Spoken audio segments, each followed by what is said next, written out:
dalam kasus seperti ini bagaimana sih Pak Ustadz sebaiknya kita menanggapinya gitu? Iya, begini Mbak Elga, kalau Mbak Siska punya suami, kemudian suaminya menceraikan Mbak Siska, kemudian Mbak Siska punya anak.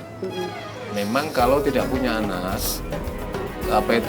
suami itu hanya, kalau di dalam Al-Quran menjelaskan dia hanya punya ya kewajiban moral untuk memberikan sedekah lah istilahnya, berikan bantuan lah. Tapi tidak menjadi tanggung jawab dia. Jadi itu hanya sebagai yang ma'ruf. Tapi ketika sudah punya anak, maka bukan sekedar memberi, tapi kewajiban. Ada istilah mantan suami, ada istilah mantan istri, tapi tidak ada mantan anak, karena dia garis keturunan. Dan para pemirsa, para kaum laki-laki yang mungkin pernah ada kasus yang serupa seperti ini, dan kemudian melalaikan tanggung jawab, yakinlah bahwa Allah tidak akan pernah membiarkan Anda. Tidak akan pernah membiarkan orang-orang yang semacam ini. Mungkin di saat sekarang masih muda dia bisa, tapi nanti ketika pada masa usia tua, pasti Anda akan dihinggapi, ada kesadaran, setelah ini pada siapa saya dirawat. Pasti tumpuannya adalah pada anaknya atau istrinya. Makanya kita sedih melihat kisahnya Mbak Siska sampai kemudian pertama dikasih, tapi berikutnya sampai ke pesimis. Kalau seorang laki-laki menghinakan perlakuan semacam itu kepada mantan suaminya dan kepada anaknya, yakinlah suatu saat Tuhan akan menghinakan pelakunya. Mbak Siska, anak masih tanya bapaknya atau bagaimana? Makanya anak aku juga alhamdulillah udah gak pernah nanyain bapaknya juga. Karena kenapa? Bapaknya sendiri aja boro-boro nanya apa perkembangan anaknya, apa gimana. Jadi anaknya sendiri juga sudah tidak. Iya, dia sudah ngerti. Kadang aku suka nangis, jadi walaupun aku tahan tapi kena air mata ya cuma aku gak bisa. Mungkin anakku sedikit ngerti, jadi dia gak banyak. Ini jadinya kan yang korban juga jatuhnya anak lagi ya, Iya, Ustaz betul, ya. Mbak. Jadi setiap kasus pasangan suami istri broken home, perceraian, pasti korban yang pertama yang merasakan adalah korban anak. Akibatnya apa? Anak ini kalau tidak dibimbing dengan baik, kan anaknya perlu kasih sayang. Kasih sayang itu kan suami dan istri dari ayah dan dari ibundanya. Ketika satu hilang, maka itulah ketika yang meninggal, maka namanya yatim kalau bapaknya. Kalau hilang dua-duanya yatim piatu, maka siapa? Negara atau tokoh atau masyarakat atau saudaranya menjadi pelindungnya gitu loh. Nah, kasus ini kan anaknya mencari kan. Ketika kasih yang tidak dapat apa? Akan berkurang. Dan automatically ini akan mempengaruhi pertumbuhan kejiwaan anak. Pendidikan masa depan dia, bertemu dengan kawan-kawan dia dan seterusnya. Inilah dituntut Mbak Siska bagaimana bisa menjelaskan apa itu kepada anak-anaknya, membimbing kelas. Sebab kalau tidak, anak ini juga nanti akan mengalami hal yang serupa. Dia menyaksikan bapaknya seperti itu, keadaan mamanya seperti itu, nanti pertumbuhannya menjadi tidak baik. Dan kelak juga yang rugi otomatis adalah orang tuanya sendiri juga. Sekarang nih Mario, sepertinya kita juga bisa menghubungi mantan suami ya. Jadi agar sekarang bisa kita sudah ada tim yang mencoba menghubungi mantan suami dari Iya, silakan. Siska ini. Jadi bagaimana, sudah tersambung? Ya. Halo, assalamualaikum. Assalamualaikum, Pak. Halo. Pak ya. Assalamualaikum Pak. Benar dengan. Salam dari siapa ini ya? Ini kita dari tim Tawakal. Tawakal. Iya. Tawakal mana ya? Apa ya? Antv kita lagi dari tim Tawakal. Kebetulan juga ada Mbak di sini. Mantan istri saya. Betul Pak Kafi. Kenapa ada urusan apa dia di sana?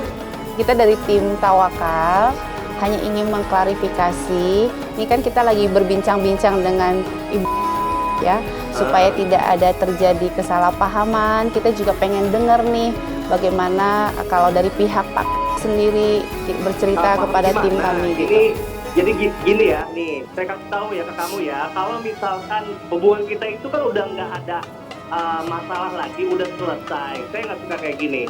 Kamu itu ya kurang ajar jadi perempuan ya, nggak tahu diuntung kamu itu kayak kamu. Bapak, mohon maaf Pak. Saya selalu kasih kamu nafkah, kamu masih aja ngomong ke sana kemari. Kamu omongin saya kurang ajar kamu. Tolong tenang Pak. Di sini kan di sini ada Pak Ustadz juga. Mungkin Pak ada alasan kenapa melakukan ini, dan di sini mantan istri Bapak sempat cerita sama kita kalau hak anak dan juga hak istri itu tidak dipenuhi. Hak anak apa? Saya itu nih Mas ya, saya udah memberikan hak dia, hak anak. Kan nggak tahu, dia cuma bisa ngerengek ke saya. ngerengek minta duit. Emangnya saya punya bang apa? Emangnya saya punya pohon duit apa yang bisa saya kasih enak jidatnya aja? Udah, saya nggak mau.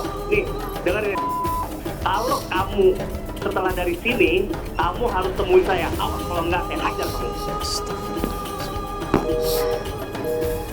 Gimana tuh Pak Ustadz? Saya merinding sekali ya, ada manusia tapi tidak mencerminkan kemanusiaan dia. Kita mungkin ada orang yang berperilaku sejenis boleh mentang-mentang dunia, tapi yakinlah di dunia ada batasnya. Boleh Anda memperlakukan pada mantan suaminya, mantan istrinya, atau pada anak-anaknya berlaku dolim. Yakinlah bahwa setiap kedoliman, kalau orangnya tidak bisa membalas kedoliman itu secara proporsional, Tuhan nanti akan menyelesaikan keadilannya kepada hamba-hamba.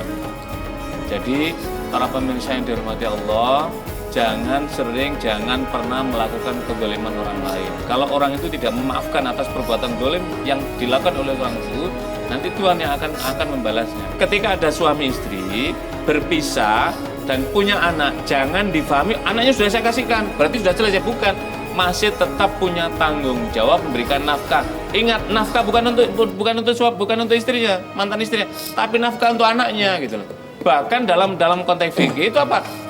Istrinya yang merawat suaminya, yang merawat anaknya tadi, mantan suaminya tadi atas ayah dari anaknya tadi itu harus memberikan bukan nafkah kepada istrinya, tetapi memberikan biaya pemeliharaan kalau kita dalam konteks bahasa yang lebih jauh. Dan misalkan dalam hukum undang-undang pernikahan juga dijelaskan ketika ada perceraian apa kewajiban seorang mantan suami kepada anaknya, kepada istri dan juga terutama nafkah kepada anaknya. Nah, dalam kasus seperti ini, itu bagaimana Pak Ustadz untuk perkembangan anak tersebut?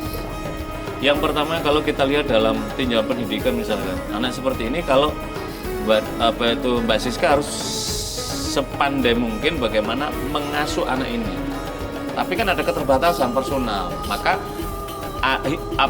bawa dia ke dalam lingkungan yang bisa memberi ruang tumbuh dan perkembangannya anak secara baik. Tapi berikutnya kan muncul pertanyaan Mbak Elga, nanti bagaimana kalau anaknya bertanya, Bapak mana? Kan pasti muncul tuh teman sebaya seperti ini. Maka Mbak Siska harus mulai bisa menjelaskan. Tapi Mbak Siska juga harus menutupi, jangan sampai dijelaskan, oh bapakmu begini, paling nggak usah. Bapakmu ada, sekarang sedang bekerja di luar atau apalah. Pendek kata ditutupi kebaikan yang buruk itu, supaya dalam memori anak tidak tercipta bahwa bapaknya ini bejat, bapaknya rusak, dan seterusnya. Jangan sampai itu muncul dalam anak. Biarkan nanti ketika anak tumbuh dengan baik, nanti di kemudian hari dewasa, dia tahu dengan sendirinya. Nah Pak Ustadz ini bagaimana nih saya pengen tanya, bagaimana apa yang harus dilakukan Ibu Siska biar menghadapi permasalahan ini dengan tegar dan mungkin dari mantan suami dari Mbak Siska ini mungkin bisa terketuk hatinya mendengarkan. Iya. Kita ini manusia, suaminya kan manusia. Siapa yang menciptakan manusia? Tuhan, Allah Subhanahu wa taala. Tuhan yang muqallibal qulub, yang membolak-balikan hati. Maka kita ingin mengetuk Allah. Tapi harus diingat, Allah itu Maha Suci, Al-Qudus. Maka ketika kita mendekatkan pada Allah, maka kita sucikan. Sucikan diri kita apa? Caranya dengan bertaubat. Taubat itu dalam bentuk taubat perbuatan kita apa? Tidak mengulang perbuatan-perbuatan buruk yang pernah dilakukan. Yang kedua apa? Beristighfar, memohon ampun kepada Allah. Yang ketiga apa? Mengisi hari-hari dengan yang lebih baik. Nabi menjelaskan, Allahumma inni a'udzubika minal hammi wal hazani. Ya Allah, lindungilah aku dari rasa bimbang dan sedih. Wa a'udzubika minal azzi wal kasali, dan jadikanlah aku, lindungilah aku dari penakut dan dari kemalasan. Wa a'udzubika minal bukhli, jauhkan dari kebahilan. Wa a'udzubika, dan lindungilah aku dari apa? Dari lilitan hutang dan dari tekanan orang lain. Ini kan termasuk mendapatkan pressure tadi itu kan. Dan istighfar, ucapan-ucapan kalimat astagfirullahaladzim itu jadi amalia perbuatan sehari-hari kita dimanapun, dalam keadaan setelah sholat misalkan, itu diamalkan surat Al-Fatihah, surat ayat terakhir, Qul huwallahu ahad, Qul huwal falaq, Qul rabbinas, ini jadikan wirid sehari-hari. Mudah-mudahan dengan perbuatan baik ini ibadah kita tata, mudah-mudahan. Dan keluarga Ibu Siska juga diberkahi sama Allah, terutama anak paling pentingnya. Dan saya juga ingatkan kepada kepala keluarga agar bisa menjadi suami yang mengayomi dan menyayangi keluarga. Iya betul Mbak. Baik, terima kasih Pak Ustadz Ziad sama-sama Mas Mario hadir di sini bersama kami. Dan juga Ibu Siska, terima kasih sudah mau berbagi cerita di sini. Semoga permasalahannya dimudahkan ya Ibu Siska ya, dan perkembangan anaknya insya Allah diberkahi sama Allah. Amin.